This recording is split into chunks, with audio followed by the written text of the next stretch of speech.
என்னடா பொட்டி பொடிக்கோட வந்திருக்கா, என்னாச்சு? எனக்கு என் பொண்டாட்டிக்கு சண்டை. அதான் அம்மா வீட போன அமுச்சு விட்டேன்னு. நீனு எங்க இருக்க? உங்க வீட்டுல ஏதாவது பிரச்சனையா?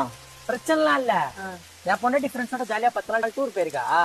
அதான் எங்க அம்மா வீட்டுல விட்டா சேஃபா இருந்து 10 நாள்ல போயிருவேன். நான் தான் எப்ப போவேனே தெரியல. இந்த பேரு குடும்பம்னா சண்டை சச்சரவு இருக்கதான் செய்யும்.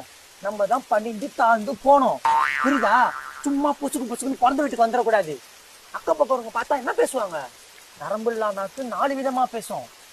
கையாளாதவன், குட்டி செத்தவன், பட்டு இல்லாதவன், மலட்டன் அப்படின்னு சொல்லும். ஏய், நான் இப்பயே எங்க அம்மாட்ட சொல்லி போய் சமாதானம் பண்ணலான்னு இருக்கேன். முதல்ல நீ வெளியே வந்துடக்கூடாது, வாசல்ல நின்று இருக்கணும். அவங்களே மன்னிச்சு உன்னை கூப்பிட்டுருப்பாங்க. இதெல்லாம் முதல்ல தெரிஞ்சுக்கோ, சரியா? போ. என் பொண்டாட்டி வேற 1 மணி வீடியோ கால் பண்றேன்னா ஃப்ரெஷ்ஷா இருக்கணும். லவ் பண்ணி கல்யாணம்